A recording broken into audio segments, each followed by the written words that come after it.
29 मई 2024 को भोजपुरी गायक और आरजेडी के नेता संतोष रेणु यादव को एडिशनल एसपी राजकिशोर सिंह के नेतृत्व में राजधानी पटना के कंकड़बाग से गिरफ्तार कर लिया गया था और जिसे पूछताछ के बाद न्यायिक हिरासत में माननीय न्यायालय ने भेज दिया था। आखिर संतोष रेणु यादव की वर्तमान में क्या स्थिति है, संतोष रेणु यादव वर्तमान में अभी कहां हैं, हम आपको इस 2 से 4 मिनट की रिपोर्ट में तमाम बातें बताने जा रहे हैं। नमस्कार, मैं प्रिंस कुमार सिंह और आप देख रहे हैं पॉजिटिव इंडिया। आपको बताते चले कि बीते 29 मई को एडिशनल एसपी राजकिशोर सिंह के नेतृत्व में संतोष रेणु यादव को पटना के कंकड़बाग इलाके से गिरफ्तार कर लिया गया था और गिरफ्तारी हुई थी संतोष रेणु यादव की सारण छपरा में हिंसा के मामले में, भड़काऊ भाषण देने के मामले में। और आपको बताते चले कि जब सारण हिंसा में जब हिंसा भड़की थी, सारण में जब हिंसा भड़की थी, छपरा में जब बवाल मचा था और बवाल के बाद कई लोगों की मौतें हो गई थी, कई लोगों की गिरफ्तारी हुई थी और इसके बाद संतोष रेणु यादव ने सोशल मीडिया पर आकर भड़काऊ भाषण दिया था, जिससे हिंसा और ज्यादा भड़कने की संभावना जताई जा रही थी। जिसके बाद सारण एसपी के निर्देश के बाद संतोष रेणु यादव पर 2 मामले भड़काऊ भाषण देने के मामले में दर्ज किए गए थे और जिसके बाद पटना से उसे गिरफ्तार कर सारण ले जाया गया था और पूछताछ के बाद उसे न्यायालय के समक्ष प्रस्तुत किया गया था, जिसके बाद उसे न्यायिक हिरासत में भेज दिया गया था। और वर्तमान की स्थिति अगर आप जान जाएंगे तब आपको लगेगा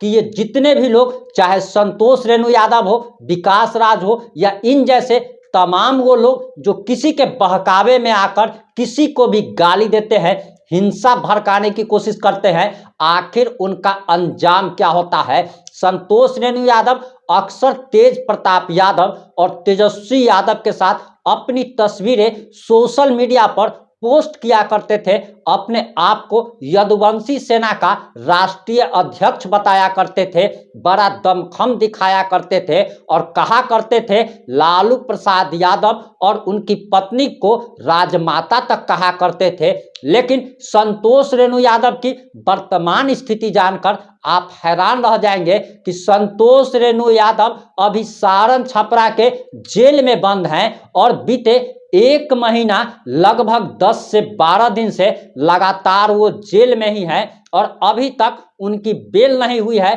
वहीं आपको बताते चले कि सारण छपरा मामले में 2 केस उन पर दर्ज हुए थे, उनके ऊपर पहले से ही आधा दर्जन मामले चल रहे थे और उन सभी मामलों को खोल दिया गया है। और आपको सबसे बड़ी हैरानी तो तब होगी जब आरजेडी उनकी कोई मदद नहीं कर रही है। तेजस्वी यादव ने भी उनसे पीछा छुड़ा लिया है, तेज प्रताप यादव ने भी उनसे पीछा छुड़ा लिया है और जिस रोहिणी आचार्य के लिए वह लड़ मरने को तैयार रहा करते थे, वह रोहिणी आचार्य अब सिंगापुर चली गई है। वही रोहिणी आचार्य जो कि सिंगापुर जाते समय ये कह के गई थी कि वह 15 दिनों के लिए सिंगापुर अपने बच्चे और पति से मिलने के लिए जा रही है और वापस जल्दी ही भारत आएगी और सारण छपरा के लोगों का दुख दर्द बांटेगी। अब वो रोहिणी आचार्य लापता हो चुकी है, यानी कि वह भारत छोड़कर अपने पति और बच्चों के साथ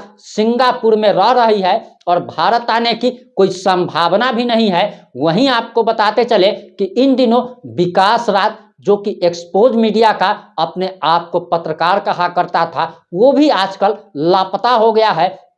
और लापता होने का सबसे बड़ा कारण यही है कि ये लोग जिसके बलबूते कूद रहे थे, जिसके बलबूते किसी को भी गाली गलौज किया करते थे, किसी भी जाति को, किसी भी धर्म को टारगेट किया करते थे, अब उनका बलबूता ही खत्म हो चला है और ये लोग जिसके कंधे पे रखकर बंदूक चलाया करते थे, वो कंधा ही टूट गया है। और आपको बताते चले कि संतोष रेणु यादव के परिवार में उनकी एक छोटी सी बच्ची है, उस बच्ची पर दया आती है, उनके बेटे पर दया आती है कि आखिर पिता का कर्म उसके परिवार को भुगतना पड़ रहा है, उनकी पत्नी को भुगतना पड़ रहा है और उन्हें बचाने के लिए ना तेजस्वी यादव आगे आ रहे हैं, ना तेज प्रताप यादव आगे आ रहे हैं। आखिर संतोष रेणु यादव की जेल में कैसी जिंदगी गुजर रही होगी। संतोष रेणु यादव ये जरूर सोच रहे होंगे कि हम जिसके लिए लड़ाई लड़ा करते थे,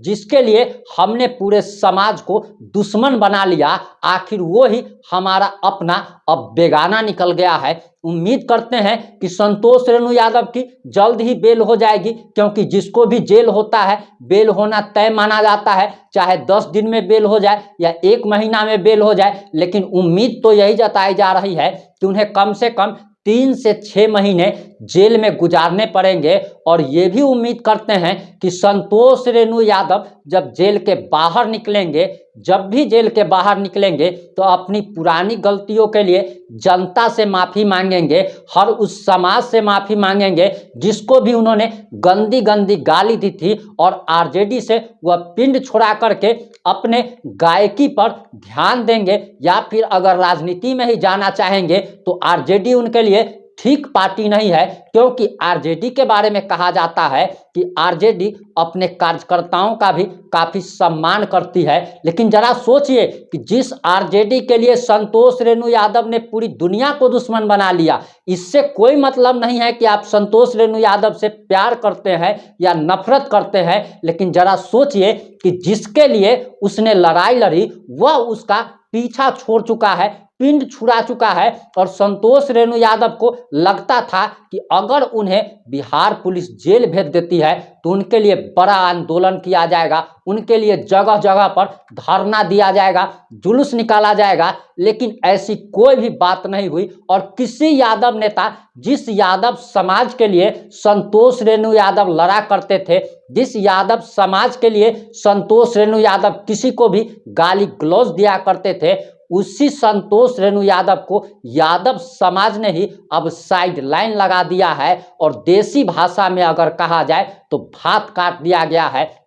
हमारी मुलाकात एक बार संतोष रेणु यादव से बड़े ही अच्छे माहौल में हुई थी। हमने संतोष रेणु यादव जी को बताया भी था कि आप ये सब काम मत किया कीजिए, क्योंकि आप किसी को भी गाली दे देते हैं, किसी को भी आप कुछ कह देते हैं। जब आपके ऊपर संकट आएगा तो जिस तेजस्वी यादव और तेज प्रताप यादव के बलबूते आप कूदते फांदते रहते हैं, वो कोई भी आपको बचाने नहीं आएगा, क्योंकि सुख में सब साथ देते हैं, दुख में कोई साथ नहीं देता। बड़ा बुरा लगता है। संतोष रेणु यादव की मात्र 2 साल की बच्ची है, उनका एक बेटा है, और जरा सोचने की बात है कि संतोष रेणु यादव की गलती की सजा उनकी 2 साल की दुधमुही बच्ची को भुगतना पड़ रहा है, उनके बेटे को भुगतना पड़ रहा है, उनकी पत्नी को भुगतना पड़ रहा है, उनकी माताजी को भुगतना पड़ रहा है, उनके पिताजी को भुगतना पड़ रहा है। और एक व्यक्ति की गलती का खामियाजा